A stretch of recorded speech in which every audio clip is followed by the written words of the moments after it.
आप सबको मेरा नमस्कार। मैं डॉक्टर विवेक कुमार डेविड हूँ और मैं रांची में एक ऑर्थोपेडिक सर्जन और जॉइंट रिप्लेसमेंट सर्जन के रूप में कार्यरत हूँ। फ़िलहाल मैं पारस हॉस्पिटल के साथ एसोसिएटेड हूँ और वहीं पे सर्जरीज़ और ओपीडी देखता हूँ। तो आज का हमारा यहाँ पर एकत्रित होने का मकसद ये था कि हमने एक इनिशिएटिव की शुरुआत की है जिसको हम समर्थ इनिशिएटिव के नाम से बुला रहे हैं। तो इस इनिशिएटिव में हम आर्थराइटिस से जूझते हुए मरीज़ों को एक साथ इकट्ठा करते हैं और उनकी आपस में एक बातचीत करवाते हैं जो कि एक नी पेन सपोर्ट ग्रुप की तरह काम करता है। इसमें कुछ वैसे मरीज़ भी हैं जिनको पहले काफ़ी सालों से प्रॉब्लम थी और अब वो उस प्रॉब्लम से जूझते जूझते परेशान हो चुके थे और उन्होंने अपनी सर्जरी करवाई और अब सर्जरी करा के वो ठीक हो चुके हैं।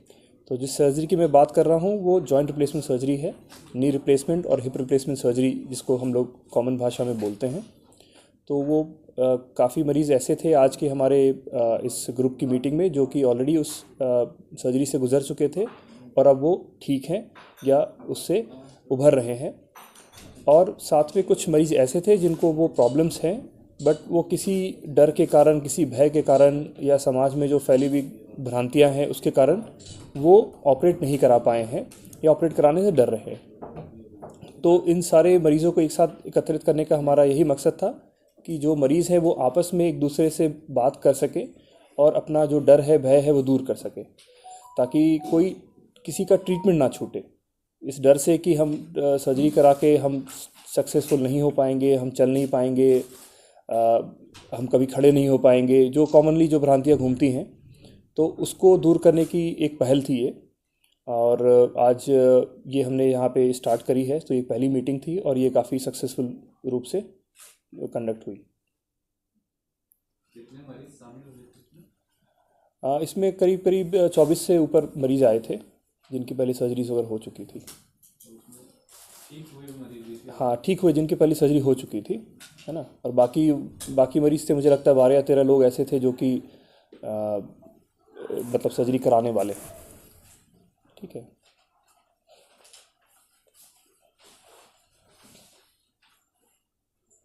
क्या लगता है इस तरह की जो डिस्कशन है इससे क्या कुछ फायदा होने वाला है, क्या सोचते हैं? देखिए ये जो कॉमन जो मिथ हैं, भ्रांतियां हैं कि जॉइंट रिप्लेसमेंट सर्जरी सक्सेसफुल नहीं होती हैं या हमें घुटने की प्रॉब्लम है या हिप की प्रॉब्लम है, जॉइंट घिस गया है, ख़राब हो गया है, किसी ने बता दिया है, तो लोग इससे डर के आगे ऑपरेशन कराने के लिए नहीं बढ़ते हैं इस डर के कारण।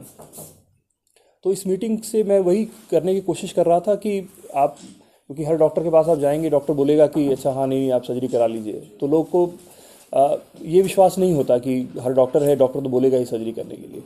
तो एक कॉमन मिसकंसेप्शन है लोगों के मन में।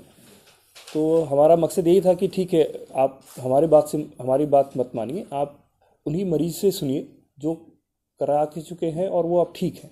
तो आज हमारी मीटिंग में ऐसे भी लोग थे जो कि ऑपरेशन कराने के बाद घुड़सवारी करके आए हैं, मनाली घूम के आए हैं। तो ऐसे ऐसे मरीज़ थे, उन्होंने अपनी अपनी स्टोरी शेयर की हमसे।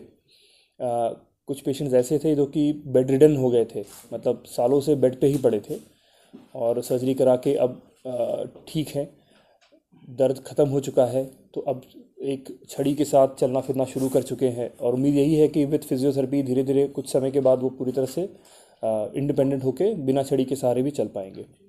तो यही मकसद था हमारा कि ठीक है, आप हमसे नहीं सुनिए, आप डायरेक्टली उनके मुंह से सुनिए जो ये इलाज करा के ठीक हो चुके हैं।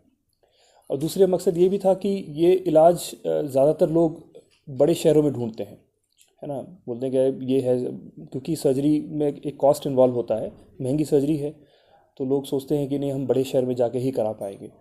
तो उसके लिए महीनों तक बड़े शहर में जाके रहना पड़ेगा, सर्जरी होगी, सर्जरी के बाद का कुछ रिहैबिलिटेशन का पीरियड है, तो ये सब काफ़ी एक्स्ट्रा खर्च पड़ जाता है उनके ऊपर और दिल्ली मुंबई ये सब के चक्कर काटते हैं लोग। बट अब आज का जो टाइम है इसमें टेक्निक्स वगैरह इतनी इवॉल्व हो गई हैं और रांची शहर में अब ये सब कुछ होने लगा है। तो ये जितने भी मरीज़ थे यहाँ पे वो सारे यहीं पे ऑपरेट हुए थे, इसी शहर में ऑपरेट हुए थे, यहाँ के अस्पतालों में ऑपरेट हुए थे। और ये वही मकसद था कि ये मैसेज हम बाहर रांची की जनता को, झारखंड की जनता को फैला पाएँ कि अब ये सब ट्रीटमेंट के लिए आपको बहुत बड़े बड़े शहरों में जाने की आवश्यकता नहीं है, ये सब ट्रीटमेंट आप रांची में भी करवा सकते हैं। पॉसिबिलिटीज क्या रहती है अगर ऑपरेशन होता है तो किन चीज़ों का ख्याल रखना चाहिए उसके बाद? उसके बाद देखिए, जो ख्याल रखना है वो अलग अलग स्टेजेस में होता है।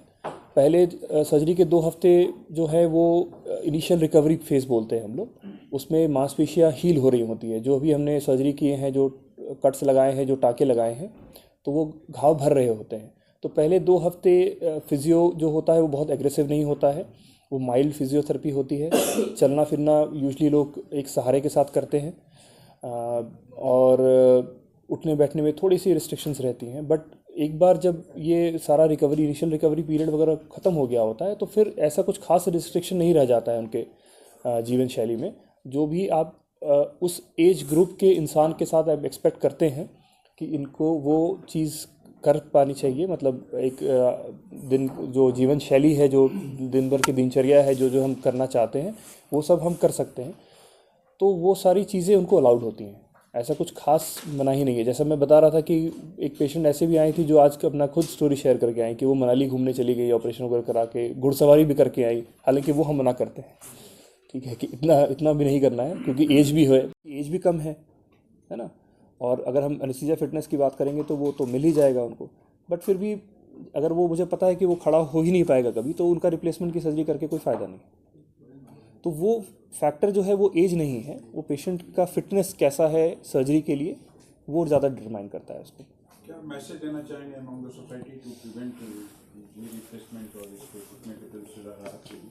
देखिए, मैसेज अगर मैं देना चाहूँगा कि नी की प्रॉब्लम्स और हिप की प्रॉब्लम्स लोगों में ना आए या कम आए, तो सबसे इम्पॉर्टेंट ये है कि अपनी जीवन शैली को हमको समझना पड़ेगा। एक एक्टिव लाइफस्टाइल लीड करना है। एक्टिव लाइफस्टाइल का मतलब हमें चलते फिरते रहना है, एक्सरसाइज करना है। जो अब आज के ज़माने में हम लोग जो लाइफस्टाइल जी रहे हैं बहुत सेडेंटरी है, क्योंकि हमारे पास इतनी सहूलियत की इतनी चीज़ें हैं कि हमें चलना फिरना बहुत कम पड़ता है। ज़्यादातर चीज़ें आप ऑनलाइन ऑर्डर करते हैं, घर पे पहुंच जाता है। पहले हर छोटी चीज़ के लिए आपको निकल के बाजार जाना पड़ता है, तो उससे जो मूवमेंट होता था वो एक तरह से फिटनेस रखता था हमारा। अभी का टाइम है, अभी हम लोग की फ़िटनेस बहुत ही कम है, आपकी क्या, अब मेरी भी कम है ना। बट एटलीस्ट एक एफ़र्ट होता है कि हम लोग एक एक्सरसाइज करें, रेगुलर एक्सरसाइज करें, ताकि हमारी मांसपेशियाँ स्ट्रॉन्ग रहें, हमारे बोन स्ट्रॉन्ग रहें। बोन्स से मांसपेशियाँ स्ट्रॉन्ग रहेंगे तो जॉइंट्स कम घिसेंगे। खान पीन पे ध्यान देना है, कोशिश करें कि हम प्रोसेस फूड वगैरह नहीं खाएं, है ना। जो भी है घर पे बना हुआ, घर का बना हुआ ताज़ा खाना खाने की कोशिश करें। तो मतलब बाकी तो बहुत डिटेल है इसमें, बट अगर मोटा मोटी मैं 2 बात बोलना चाहूँगा तो यही है कि एक्सरसाइज कीजिए, फिटनेस रखिए, खान पीन पे ध्यान रखिए, वज़न पे कंट्रोल रखिए। Thank you doctor. परिचय बता। मेरा नाम डॉक्टर विवेक कुमार डेविड है। मैं एक ऑर्थोपेडिक सर्जन हूँ और मैं जॉइंट रिप्लेसमेंट में स्पेशलाइज़ करता हूँ, और रांची में मैं पिछले 1.5 साल से काम कर रहा हूँ। फ़िलहाल मैं पारस हॉस्पिटल HSC के साथ एसोसिएटेड हूँ।